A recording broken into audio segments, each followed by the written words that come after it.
జిహెచ్ఎంసీకి సంబంధించినటువంటి street light వ్యవస్థ ఏదైతే ఉందో పూర్తిగా అస్తవ్యస్తంగా తయారయ్యింది సార్. ఈరోజు మరి కాలనీలు కానివ్వండి, స్లమ్లు కానివ్వండి, ఎక్కడ వెళ్ళినా కానీ కూడా ప్రజలు ఈరోజు ఏలెత్తి చూపించడం జరుగుతూ ఉంది.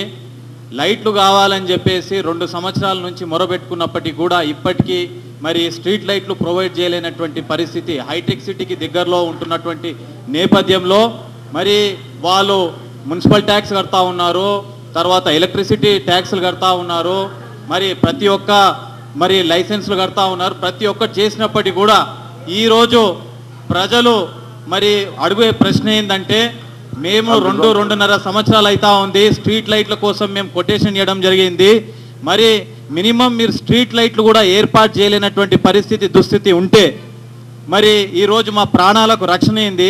మహనీయుడు మహాత్మా గాంధీ గారు ఏమన్నారంటే, ఎప్పుడైతే ఒక మహిళ అర్ధరాత్రి మరి స్వేచ్ఛగా తిరగగలుగుతుందో అప్పుడు స్వాతంత్రం వచ్చింది అని చెప్పేసి ఆ మహనీయుడు చెప్పడం జరిగింది. 65 సంవత్సరాలు నిండిపోయిన స్వాతంత్రం వచ్చి మేయర్ గారు ఈరోజు ఒక ఆడమనిషి 7 గంటలకు రాత్రిపూట వెళ్ళేటటువంటి పరిస్థితి లేదు. తల్లిదండ్రులు పిల్లలను ట్యూషన్లకు పంపించేస్తే తిరిగి భద్రంగా వస్తారా లేదా అనే పరిస్థితి లేదు. ఇంటి పక్కన మరి బార్డర్లు ఉంటాయి, మరి పోల్స్ లేవు, లైట్స్ లేవు, పాములు వస్తున్నాయి, కాటు గురైనాయి, ప్రాణాలు మరి మాకు భద్రత లేదని చెప్పడం జరుగుతూ ఉంది. ఒక మహిళ నడుచుకుంటూ పోతా ఉంటే ఆ మహిళను 4 అగంతకులు తీసుకెళ్లి లైట్ లేని చోట మరి చైన్ స్నాచింగ్ చేస్తున్నటువంటి తరుణంలో ఆమె మొత్తం గొంతు సగం కోసుకుపోయి హాస్పిటల్లో అడ్మిట్ అయ్యి కోమాకు పోయినటువంటి పరిస్థితులు కూడా వస్తూ ఉన్నాయి. మేయర్ గారు, మరి ఈ యొక్క విషయాన్ని మీ అధికారులకు తెలియనటువంటి విషయం కాదు. ఏఈ గారు రావడం జరిగింది. 6-8 నెలలు ఏఈ గారు వచ్చి pin point program note down చేసుకొని డిఈ గారికి చూపిస్తే డిఈ గారు చూడడం జరిగింది. అప్పటికీ కూడా స్పందన లేదు.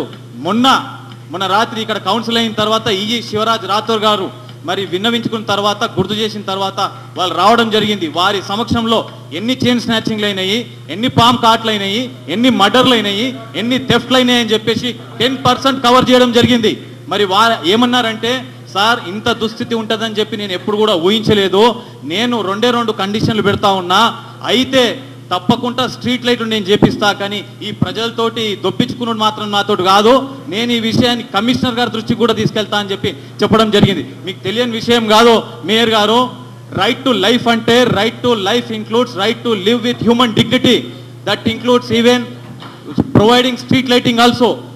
This denial of this opportunity can only be followed provided a procedure established by law. And if this procedure established by law is reasonable, fair, just but not arbitrary, whimsical or fanciful, అటువంటి పరిస్థితులలోనే మరి ఇలాంటి సదుపాయాలు minimum basic communities కల్పించలేరంటే దానికి ఒకటి సమంజసంగా ఉంది. మా ఒక Hafeezpet area ఏదైతే ఉందో, నేను అనుకుంటా ఏ ఒక్క కార్పొరేటర్ కూడా అలాంటి దుస్థితి రాదు. నా అఫీస్పేట్ ఏరియాలో సర్వే నంబర్ 80 ఏదైతే ఉందో 484 ఎకరాల ఎక్స్టెంట్, దీంట్లో సుమారు 50,000 మంది మరి జనాభా ఉంటున్నారు.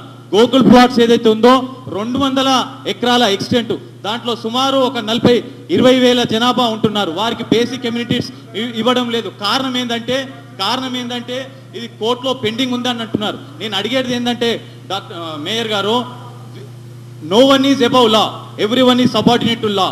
I deeply respect law, but something which is coming in the way of normal or effective functioning of a GHMC and becoming a risk to the life, health and property of the localities over here, certainly our involvement should be there. Did any officer till date has given or served the copies of judgments to the local representatives? I am a corporator over there.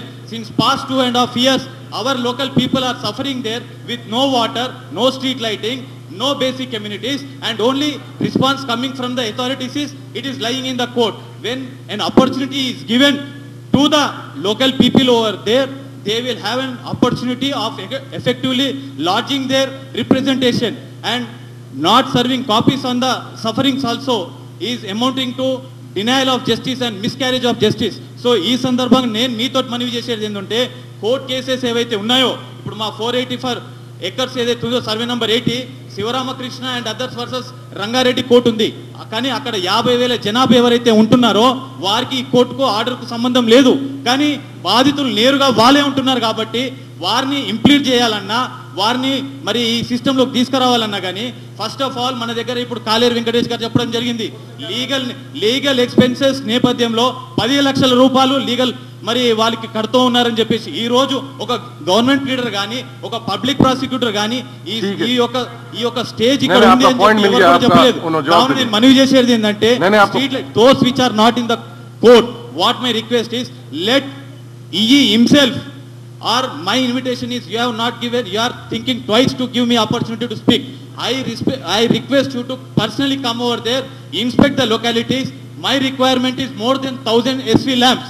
I have already put it on a paper and submitted to it, but they are disputing my version. If there is anything which I am speaking out of the record or out of the subject, let you personally should come, inspect locality wise locality, and you should provide the amenities. It is our GHMC responsibility, your honor sir. So kindly consider my request and suggestions into confidence and try to at the earliest try to provide minimum street lighting, which is very essential and which is very urgent.